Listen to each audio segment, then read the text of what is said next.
Hello guys, welcome to Magness study classes. तो आज हम स्टार्ट करेंगे हिंदी की पुस्तक जो आरोह भाग 2 है। हम उसके बाद सीधी टी पर स्टार्ट करेंगे। तो उसका पहला पद है, बात सीधी थी पर एक बार भाषा के चक्कर में जरा टेढ़ी फंस गई। उसे पाने की कोशिश में भाषा को उल्टा पलटा तोड़ा मरोड़ा घुमाया फिराया कि बात या तो बने या फिर भाषा से बाहर आए, लेकिन इससे भाषा के साथ साथ बात और भी पेचीदी होती चली गई। तो इसकी व्याख्या है कि कवि कहता है कि वह अपने मन के भावों को सहज रूप से भी व्यक्त करना चाहता था, परंतु समाज की प्रकृति को देखते हुए उसे प्रभावी भाषा के रूप में प्रस्तुत करना चाहा।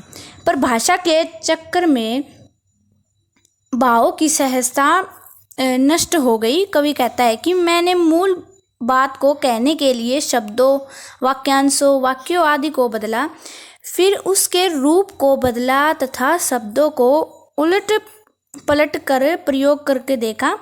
कवि ने कोशिश की कि या तो इस प्रयोग से उसका काम बन जाए या फिर वह भाषा के उलटफेर के जंजाल से मुक्त हो सके, परंतु कवि को कोई भी सफलता नहीं मिली। उसकी भाषा के साथ साथ कथ्य भी जटिल होता गया।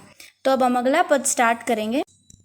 तो अगला है, सारी मुश्किल को धैर्य से समझे बिना मैं पेच को खोलने के बजाय उसे बेहतर कसता चला जा रहा था, क्योंकि इस कर्तव्य पर मुझे साफ सुनाई दे रही थी तामशबीनों की शाबाशी और वाह। तो इसकी व्याख्या है कि कवि कहता है कि जब उसकी बात पेचीदा हो गई तो उसने सारी समस्या को ध्यान से नहीं समझा।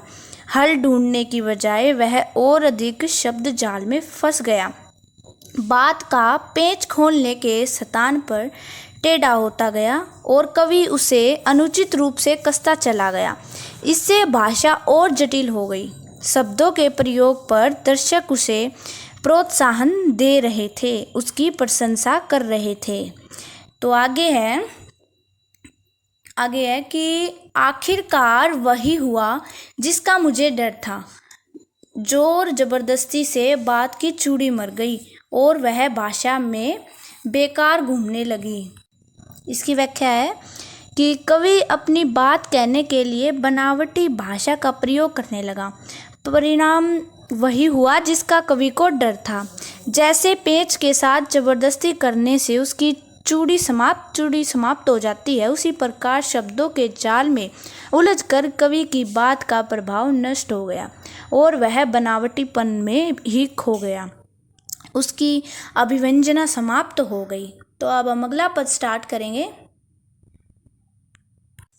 अगला है कि हार कर मैंने उसे कील की तरह उसी जग ठोक दिया। ऊपर से ठीक ठाक, पर अंदर से न तो उसमें कसाव था न ताकत।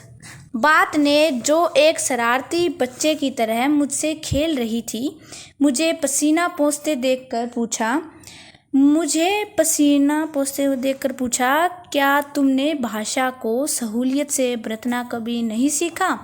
तो इसकी व्याख्या है कि कवि कहता है इसमें कि जब अपनी बात को स्पष्ट नहीं कर सका तो उसने अपनी बात को वहीं पर छोड़ दिया। जैसे पेंच की चूड़ी समाप्त होने पर उसे कील की तरह ठोक दिया जाता है, ऐसी स्थिति में कवि की अभिव्यक्ति बाहरी तौर पर कविता जैसी लगती थी, परंतु उसमें भावों की गहराई नहीं थी, शब्दों में ताकत नहीं थी।